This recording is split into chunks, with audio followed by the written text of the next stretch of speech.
All right, everybody, this is going to be a rubric creation tutorial. This goes in line with what we've been talking about with assessments. Just to be clear and to review, it's funny, as I've been working with teachers and training teachers, teachers tend to use language such as, if I was to ask, right, as a supervisor or somebody who's coaching a teacher, hey, what are you using to assess students' understanding, or how are you going to assess if students understood the objective, the goal? And I hear those buzzwords that I've already talked about. Oh, multiple choice tests, an essay, a project, a presentation. But again, those are just the modes of assessment. The actual second part to that is, what are you looking for in those modes? What are you looking for in the multiple choice, in the essay, and the presentation? Now with multiple choice, clearly that's easy. I'm looking for the right answer. And the problem with any assessment is there's always some weaknesses. I'm trying to, again, use this assessment to give me evidence of student learning, and every evidence might have some weaknesses. So like in a multiple choice test, one of the weaknesses might be, well, what if they guessed? Do they really know it, or did they just guess accurately? And so that's why we've created these more authentic assessments like essays, performance tasks, presentations, because it gives us more of an opportunity to assess things that a multiple choice test can't assess, and strengthens our evidence, right? Now, the problem is that if we don't have a clear criteria of what we're looking for in that presentation or that essay, then we're not going to find that evidence, or at least the evidence won't be readily apparent to us. And then it might be harder for us to garner, and make decisions on whether students have learned and mastered the content. So that's the reason why we have rubrics. That's the reason why we need to make the criteria very clear. And so this video is going to be essentially another scaffold, right? I'm doing what's called a think aloud and a model. And so I'm going to model for you how I would create a rubric using some of the principles that I have given you in the supplemental reading and through my years of experience. And so let's just pretend that I am teaching English, because that's what I did. And you can see the standards right here that I teach, freshmen. And it's around this time of year, October, November. And I've been really trying to develop within my students what the standards are asking me to do for literature is to develop these more critical comprehension skills. And these kind of deeper, analysis of a text. And so as you see in standard number 5 down here, this is what I've been working on with my students, right? I've been trying to get my students to understand how an author uses the structure of their text to create effects like mystery, tension, or surprise. And we've been going over that. I've been giving them different readings. We've been having discussions. I've been highlighting different tools and having them, come up with their own conclusions and make interpretations of the text on, okay, here's this moment where we're feeling tense and we're feeling surprised. How did the author set that up? What were some of the things that the author did to make this moment happen? And we've just been having some good learning experiences in this way. Now I believe that through my formative learning experiences that they are ready to be assessed. Or at least I want to know that they can do this independently without my support. And so I decided I'm going to give them a new text that also creates mystery, tension, or surprise. And then I'm going to use a constructed response where they have to respond to a prompt, much like I've already been doing in class, and that they can, through that prompt, explain to me that in that prompt, they're going to explain, but show and demonstrate that they can analyze a text independently and, accurately, or at least within their analysis, support why they believe, or what they believe the author did, to create mystery, tension, or surprise in that text. So I now have to go build this rubric. Sorry for the long way around to get there. But I'm now going to have to build this rubric for the constructed response, because I can't just read it and say, yeah, that looks good. I need something that tells me, what am I looking for in this response? So in the supplemental reading, there were these principles. And I'm going to go not quickly, but at a relatively good pace, go through each of these principles and give you examples and non-examples. So hopefully that makes clear for you how to use these principles to make your own rubrics.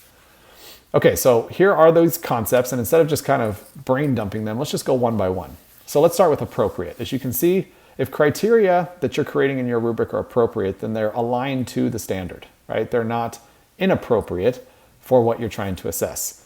And so in this case, I'm trying to assess in that constructed response that my students can analyze how an author creates mystery, tension, or surprise.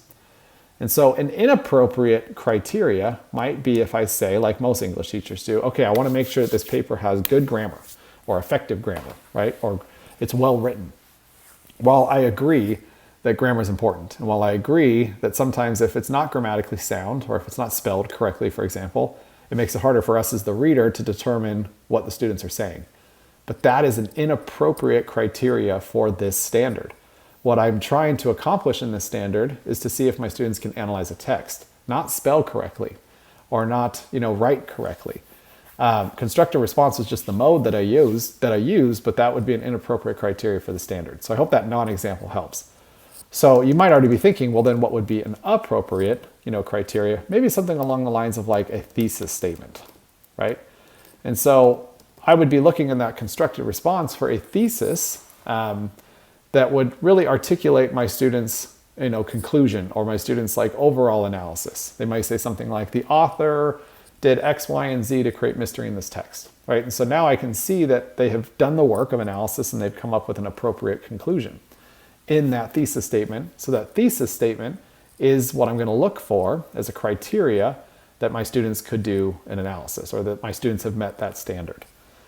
I hope that makes sense. Okay, so the second piece is that it also has to be definable. And what that means is that when you create that, criteria, that whatever you have in your mind or whatever you've envisioned that criteria to mean, it also has to mean the same thing to your students, right? And so I'll kind of give you a quasi non-example as well as an example. So here's my quasi non-example. If I put down analysis, now, a couple of things. My students might know what I'm talking about because maybe I've already made that clear to them before the assessment. They also may know what I'm talking about because my performance level descriptors might really define analysis. But that is kind of a quasi non-example because analysis is so broad and so big that my students may not fully understand what that means. And so I have to define it better for them. And so one way I might do that is just to say something like use of evidence, right? And so now they know, okay, let me make sure I spell right. In my essay, in my use of evidence, that's another thing that again, my instructor is looking for and that I'm looking for. I'm looking to see that they have a thesis statement and the way they use their evidence supports that conclusion that they made. And so that's very definable for my students. Now they know, okay, it's not only have to gather evidence from the text, but I have to use it in a way that supports my thesis statement. So maybe I even make that clear, right? Use of supporting evidence, right? Now it's super definable on what I'm talking about, or at least it's more definable than just analysis. So, and on another term too with analysis that speaks to the next piece, being observable. Can I really observe analysis? That's so big and so broad. It has to be something that I can really see or hear. And in this case, I can actually see the way they use supporting evidence. And I can see a thesis statement. And so, again, both of those criteria so far are really fitting into those three principles. They have to be distinct from one another. So again, not going too much into providing a concrete non-example or example, but I hope this makes sense. What this is asking is that each criteria identifies a separate aspect of the learning outcome, right? And so if I wrote a criteria like thesis statement, and then in the very next one, I say something like, introductory paragraph or something like that, those two might actually coincide with one another. And I might find as I'm assessing that the criteria are almost similar, right? And they're not super distinct from one another. There's a couple of reasons why that's a problem, because when you go to grade this later, you're, again, adding more work to yourself. If you add a score to this rubric, you're also tainting and skewing that kind of overall average score. So you just really want to make sure they're distinct from one another. It's also confusing to students, right? So students are like, wait a minute, he wants this and this, isn't this the same? And so then they get confused on what it is that they are supposed to be providing.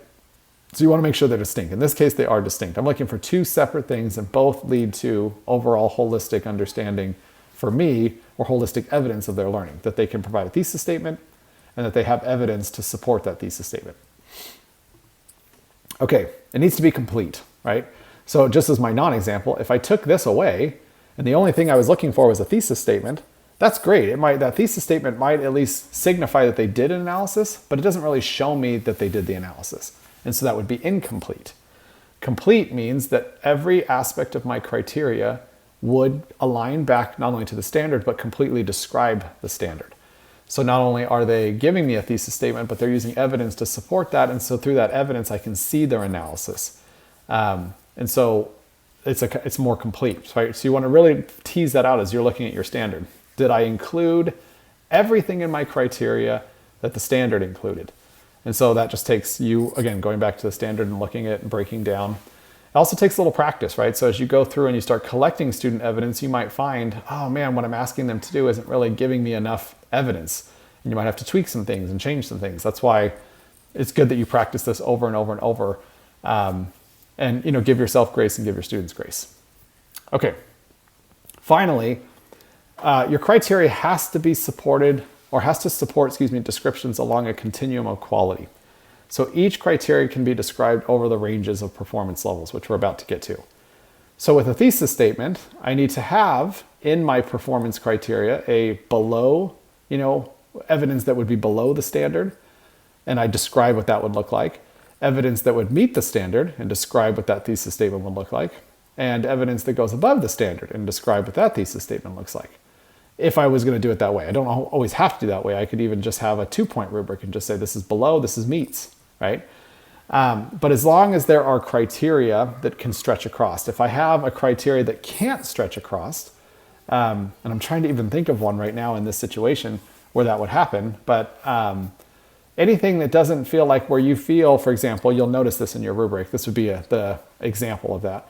Let's say with thesis statement, your criteria is only like yes or no, right? But you have 3 criteria for the use of supporting evidence. Then maybe your criteria isn't strong enough here and you need to clarify what you're looking for.